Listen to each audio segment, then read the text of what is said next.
You have to look out at rescuing the world. Now, it's insane what they would say for us to be under the white man and the Zionist gun all day long, all the time, for decade upon decade, and we want to rescue the world from the plight that it's in. Right? That's elevation. I know it's elevation.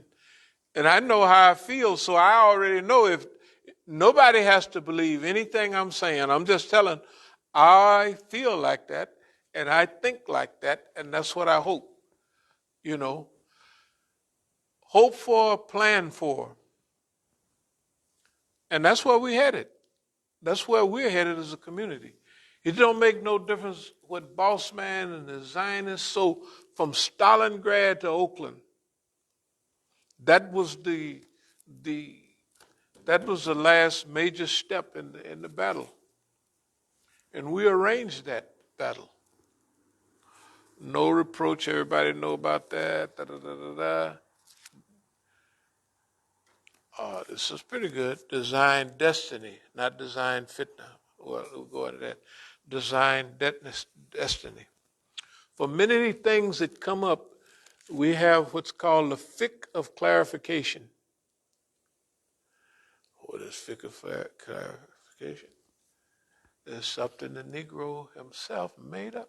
Yes, it is. Just made it up, just like hell. It just jumped right up and made it up. What I mean is, it's made up out of a collection of all the things that's been happening and trying to develop a fiqh, to understand, a clarification on what to do with all this stuff in modern times. We have artificial intelligence. What are you going to do with it? What's the boundaries? Right? What are you going to do with it? What are you going to do when people can figure out they got so much data on you that they can predict your behavior within 1 or 2 degrees, right? They can do that. And that's why you get advertisements. It seems like they wrote it for you. Yeah, because they got all your computer information, where you shop, what you do, your credit card, and told them, well, he shop at Francis's juice shop, at Joe's hamburger joint, and right, he buys shoes down there at Bally Wally's or something, right? From Negro Shoes, right? They got all of that so they can design a doggone advertisement for you. Or people like you, and it's accurate. It says, shoot. It's not the situation of large numbers. That's different. When they send out all these advertisements, they know if they send out 100,000 in the mail, 2,000 are going to go to the places. And they've calculated that that's enough to take care of the advertisements they spend. Okay. This is different. This is more specialized. This may be designed to the level of 80% accuracy on motivating you to go buy something, right? Suppose it's 50%.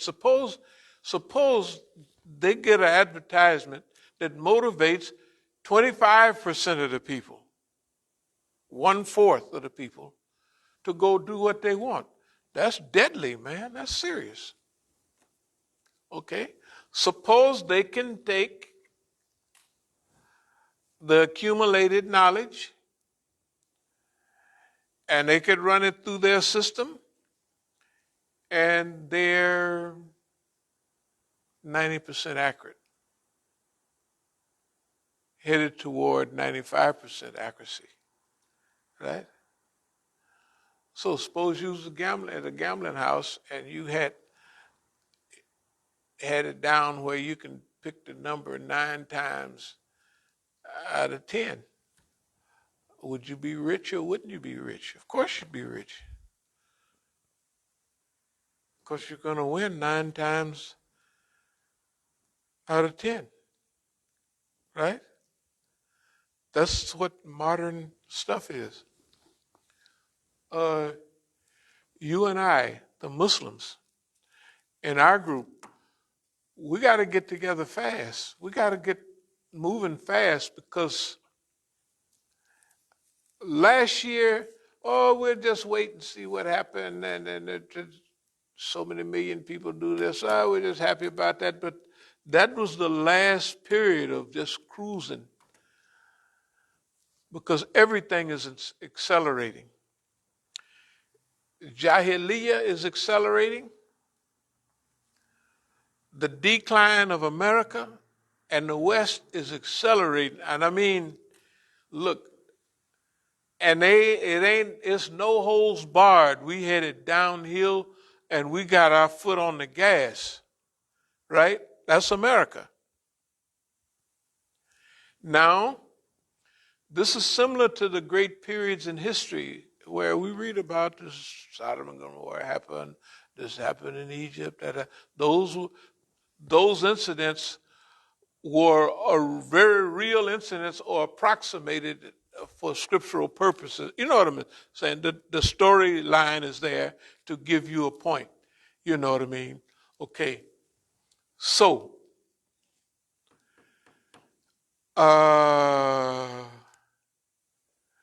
it's a little beyond Negroism. It's beyond the black movement, or it's actually beyond the Islamic movement now. It's to the human.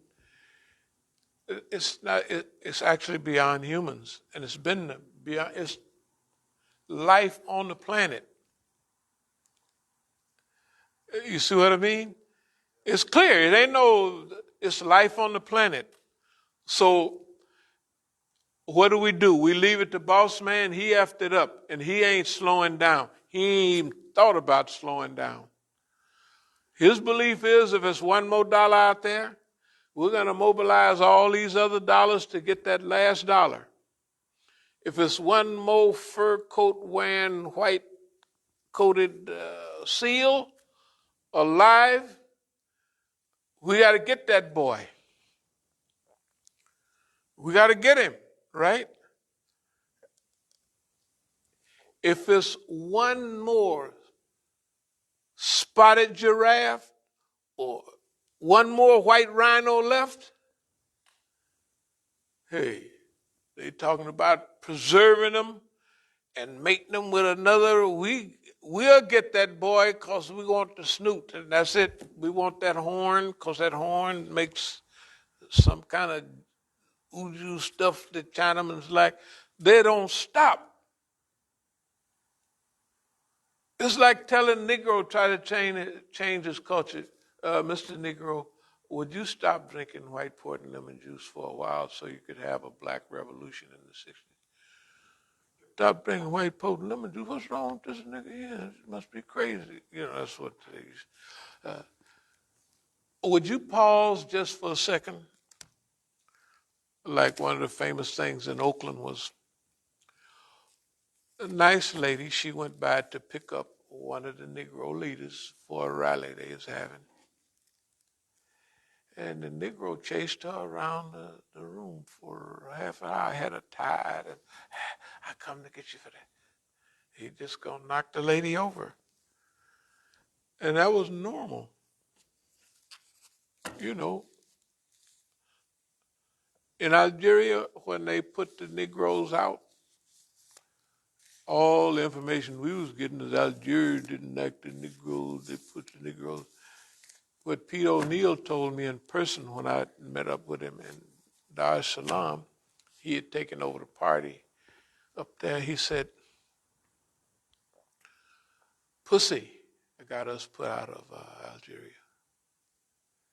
And it was, even I was there when the brothers were saying, man, them girls got that stuff on, got the best stuff. I said, they got that on for a reason. Well, you ought to hear them when they, ooh, I said, I'm right there with them. And so I know what got them put out. Negro characteristics. Colorism got the Negro put out of Algeria. Colorism is what have the world like us, but they don't place any confidence, anything of value in our hand. They don't. You can sing all you want, but we're going to handle the inflow of the music. You can do whatever you want, but we're going to take care of that. There's not going to be any more Michael Jacksons that buy his own stuff, so one day he lived as long as he did, that control his own stuff, right? And own the Beatles music and all that stuff. Yeah, he lucky he lived as long as he, did. Get that hot shot of heroin, whatever they gave him. But he had too much business sense, right? And we can pretend to do this. Okay, let me get back to these Iranians. You Iranians out there, y'all got to be good. I tell you, you just got to be good. Psych out Zionist Americans. See, you got to give credit to where you haven't had the sense of the time. Well, you got the sense, but you haven't had the time and you don't think like this. How are you going to psych out the Zionist Americans and they run everything? Psych them out. You don't think like that. Okay. What you forget is, if y'all got all of this stuff rolling and moving and missile technology, all you do is leave the psychological psyching out the Zionists and stuff to us, not all the missile technology. We don't want to be bothered with stuff we don't know nothing about. But we know about Boston. We do it all the time. We whoops boss man's behind. Y'all don't even understand what it means because you don't think like that. You don't think like that. You're not made like that. So we want to offer the world what Allah have given us, right? That's all we want. Okay, so I'm going to get ready to close. You can donate if you want. If you don't donate. Stay over there with Boss Man. If you think, yes, please, you stay with Boss Man. If you haven't figured out how he is already, then stay with him. I'm saying that you have to have some mathematical understanding or historical, psychological, spiritual understanding of who you've been working with and what is their track record. And if they don't allow you to push them around, that's good. Because, see, this is one of the names. If you've seen the program that came from overseas, they had one of our brothers, we was just talking about him. They had him do an interview 10, 15, it was probably 20 years ago. And the way they was putting it was that Iranians made African Americans feel like they was somebody. So in order to get that from them, they would do basically, now, you got to remember, you got to just remember now. If you looked at Imam Khomeini, just looked at him, well, what race would you think he was? You would probably think he was white, right? Or basically, like all the other ulama, if you would look at, if the Rahbar didn't have a beard and a turban, what race would you think he was?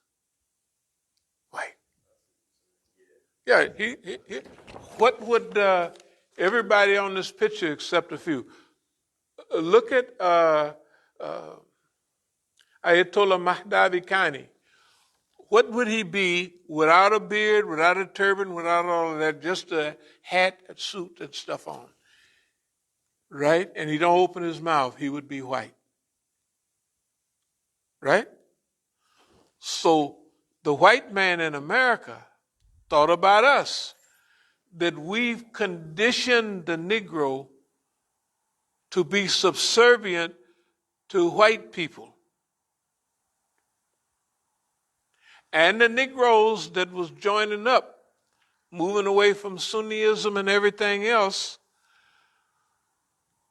the white man here feared that the Iranians would make the Negro feel like somebody, and he's, excuse the expression, damn near white. Yeah, they call Iranians Indo-Europeans, right?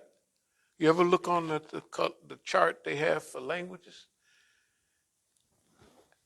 They call them Indo-Europeans.